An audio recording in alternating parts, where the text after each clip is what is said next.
केंद्रात आणि राज्यात महायुती एकसंघ असल्याचा दावा केला जातो। मात्र नाशिक विधान परिषद निवडणुकीच्या निकालानं या दाव्याला मोठा तडा गेलाय। महायुतीचे अधिकृत उमेदवार नरेंद्र दराडे यांचा पराभव झाला, तर अपक्ष उमेदवार गोकुळ गीते यांनी दणदणीत विजय मिळवलाय। विशेष म्हणजे महायुतीकडे संख्याबळ असतानाही हा पराभव झाल्यानं महायुतीतील अंतर्गत मतभेद आणि क्रॉस वोटिंगची चर्चा आता जोरदार रंगतेय। नाशिकच्या या राजकीय भूकंपामागची पडद्यामागची काय समीकरणं होती, पाहूयात हा स्पेशल रिपोर्ट।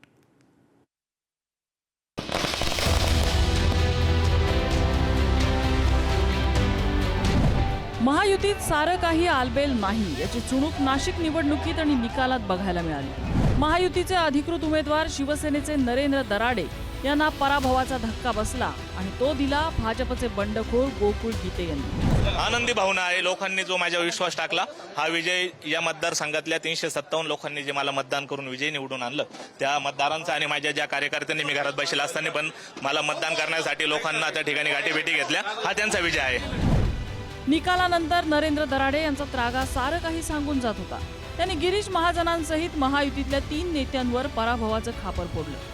महायुतीमध्ये असून महायुतीच्या सर्व नेत्यांनी आणि कार्यकर्त्यांनी माझा घात केला, आतून त्यांना सपोर्ट केला आणि त्यांचे पेपर वाचून त्यांना ताकद दिली आणि महायुती मी आशेवर राहिलो, परंतु मी आशेवर राहिल्यानंतर मी कुठेतरी कमी पडलो आणि महायुतीच्या सर्व नेत्यांनी माझ्यावर विश्वासघात केला, अंधारात ठेवून मला पाडलं। एकनाथ शिंदे साहेब आणि शिवसेनेचे मंत्री माझ्या बरोबर होते, बाकीने विश्वासघात केला माझा। हो, गिरीश महाजननी सर्व ताकद दिली त्यांना। गिरीश महाजन साहेबांनी ताकद दिली गीतेला। दराडे यांना महायुतीचा अधिकृत पाठिंबा असताना भाजपचे माजी सभापती गणेश गीते यांचे बंधू गोकुळ गीते यांनी अपक्ष उमेदवारी कायम ठेवली। प्रचार थांबवण्याची घोषणा झाली, पण उमेदवारी मागे घेतली नाही। त्यामुळे निवडणुकीत नवे राजकीय समीकरण तयार झालं होतं। त्यामुळे निकालानंतर अनेकांच्या भुवया उंचावल्या। अपक्ष उमेदवार गोकुळ गीते यांनी सहज आमदारकी मिळवली। कार्यकर्त्यांनी हा जो निकाल दिला, या ठिकाणी मी तुम्हाला पण मागा पण सांगितलं, घरी बसून कधीच निवडणूक होत नाही, पण जो माणूस वर्षानुवर्ष लोकांमध्ये रोज जातो त्याला कोणत्याही प्रचाराची गरज नसते। हा कार्यकर्त्यांनी या ठिकाणी न्याय दिला। या ठिकाणी नाशिकमध्ये महायुतीची एकूण मतं 468 होती। त्यात नरेंद्र दराडे यांना 248 मतं मिळाली, तर गोकुळ गीते यांना 357 मतं मिळाली। अर्थात महायुतीमधली 220 मतं फुटली अशी शक्यता वर्तवली जाते। विरोधी पक्षांची 145 मतंही गीतेंना मिळाल्याचं कळतंय। आकडेवारीवर नजर टाकली तर महायुतीच्या संख्याबळापेक्षा दराडे यांना तब्बल 120 मतं कमी मिळाल्याचं दिसतंय। ही मतं नेमकी कुठे गेली यावरनं आता राजकीय वर्तुळात जोरदार चर्चा सुरू झाली। दुसरीकडे विरोधी पक्षातील अनेक मतदारांनी सुद्धा गीतेंना पसंती दिल्याचं निकालातून स्पष्ट झालंय। यावरच पराभव झालेल्या नरेंद्र दराडे यांचे बंधू आमदार किशोर दराडे यांनी महायुतीच्या नेत्यांवर नाराजी व्यक्त केली आहे। या निकालानंतर शिंदे सेनेत अस्वस्थता वाढल्याची चर्चा आहे। सूत्रांच्या माहितीनुसार उपमुख्यमंत्री एकनाथ शिंदे यांनी स्थानिक नेत्यांकडून आणि पक्षाच्या पदाधिकाऱ्यांकडून सविस्तर अहवाल मागितल्याचं सांगितलं जातंय। त्यामुळे क्रॉस वोटिंगचा मुद्दा आता महायुतीच्या अंतर्गत बैठकीतही गाजण्याची शक्यता आहे। त्यांनी माझे नाव घेतलेलं आहे। खरं म्हणजे आता ते सध्या हारलेले असल्यामुळे थोडं वेगळ्या मनस्थितीमध्ये आहे, पण त्यांनाही कल्पना आहे, शिंदे साहेबांनाही माहिती आहे, उदयजींनाही माहिती आहे, दादा भुसे पण होते, सर्वांना माहिती आहे की किती प्रयत्न आम्ही त्या ठिकाणी केले। आणि मी असा माणूसच नाही, माझ्या हे रक्तामध्येच नाही की एकदा ठरलं की ओठात काही पोटात काही, हा माझा स्वभाव कधीच नाही आजपर्यंत 40 वर्षाच्या राजकारणामध्ये। पण दुर्दैवाने आता आमचा पराभव त्या ठिकाणी झालेला आहे, त्याचं दुःख किंवा आम्हाला म्हणजे धक्काच आम्हाला या ठिकाणी आहे। मी आधीपासून सांगत होतो की सगळ्या जागा ह्या आमच्या निवडून येतील, 17 जागा।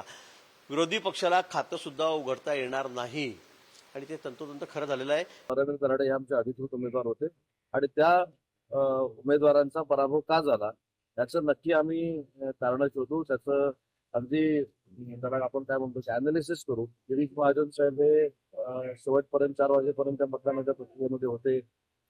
मी देखील नाशिकमध्ये होतो, दादासाहेब भुसे देखील नाशिकमध्ये होते। त्याच्यामुळं ठीक आहे, आजचा तासाभरात 2 तासामध्ये आपण नक्की याच्यातनं माहिती काढू शकत नाही, परंतु नक्की काढू आणि आवाज काढू। राज्यासह देशात सध्या ऑपरेशन टायगरची चर्चा सुरू असतानाच निकाल लागताच ऑपरेशन गोकुळ गीते शिंदेंच्या शिवसेनेकडून सुरू झालं. यासाठी मंत्री उदय सामंत, आमदार किशोर पाटील, माजी खासदार उन्मेष पाटील यांच्याकडून विशेष विमानाने गोकुळ गीतेंना मुंबईच्या दिशेनं नेण्यात आलंय. बंडखोर गीतेंचा शिंदेंच्या शिवसेनेत प्रवेश होण्याची चर्चा आहे. माझे मित्र आहे आणि मित्र म्हणून जेव्हा विजयाचा निकाल त्यांचा लागला, तो निकाल लागल्यानंतर त्यांना शुभेच्छा देण्यासाठी मी या ठिकाणी आलेलो आहे. हे नक्कीच महायुतीचे उमेदवार म्हणून आदरणीय दराडे साहेबांचा जो आज पराभव झालेला आहे, पण तो मला असं वाटतं की तो पराभवाचं दुःख जरी असलं तरी ते स्वीकारावं लागेल. पण पराभवानंतर एक आनंदाची बातमी अशी आहे की जसं गोकुळजी गीते यांचे मोठे बंधू आदरणीय गणेशजी गीते यांनी एक रामासारखं प्रेम आदरणीय गोकुळजी गीतेंवर केलं आणि त्यांनी मला वाटतं सकाळीच जाहीर केलं की गोकुळनी ही जागा शिवसेनेची होती आणि शिवसेनेची जागा पराभूत झाल्यामुळे गोकुळ भाऊंनी शिवसेनेमध्ये जावं, एकनाथजी शिंदे साहेबांकडे जावं असं जाहीर केल्यामुळे मी यांचं अभिनंदन करत असतानाच आदरणीय गणेश भाऊंचं देखील मनापासून अभिनंदन करतो आणि त्यांचे मनापासून आभार मानतो. माझ्यासोबत माझे खासदार उमेशदादा पाटील आहे, किशोरप्पा पाटील आहे आपले पाचोऱ्याचे आमदार आणि आमचे पारिवारिक जण आहे बाकीचे. नाही मला माहित नाही, मला फक्त त्यांनी अभिनंदन केलं आणि त्यांनी सांगितलं की तू नंदन वनवर आहे. एक यादी विमानतळातली समोर आलेली आहे, लिस्ट आलेली आहे. 7 लोक उदय सामंतांचं पण नाव आहे. मला माहित नाही, ते आतमध्ये असू शकतं, लॉबीमध्ये असेल तर मला माहित नाही, मी तिथपर्यंत पोहोचलेलोच नाही. असलं त्याच्यात काही वावगं नाही. एअरपोर्टवर त्यांची माझी मीटिंग झाली होती, ती सक्सेस नाही झाली, त्याच्यामुळे मी आज आमदार झालो. शिंदे साहेबांकडे जाणार. मला बोलवलंय, मी जातोय. गणेश भाऊनी काय म्हणजे नाही काहीच असं काही ठरलेलं नाही, फक्त त्यांनी अभिनंदन केलं आणि गोकुळची तुम्ही मुंबईला नंदनवनला येऊ शकता का, मी म्हटलं येतो साहेब. गिरीश भाऊ आणि देवेंद्र भाऊंचं काय बोलणं झालं? नाही माझं नाही बोलणं झालं, गणेश भाऊंशी झालं असेल तर मला माहित नाही. अधिकृत उमेदवाराचा पराभव आणि अपक्ष उमेदवाराचा विजय हा केवळ स्थानिक राजकारणाचा परिणाम होता की त्यामागे मोठं राजकीय गणित होतं, याची चर्चा आता राज्यभर रंगलेली आहे. आगामी राजकारणात हा निकाल महायुतीसाठी धोक्याची घंटा ठरतो का, हे पाहणं महत्त्वाचं असेल. महायुतीचे जवळपास 200हून अधिक मतं फुटल्याची चर्चा आहे. यामध्ये गोकुळ गीते निवडून आल्यानं ते डॉर्क हॉर्स ठरल्याची चर्चा रंगू लागलेली आहेत. मागच्या काळात नाशिकची जागा ही अखंड शिवसेना असताना नरेंद्र दराडे यांनी विजय मिळवत त्यांच्याकडे राखलेली होती.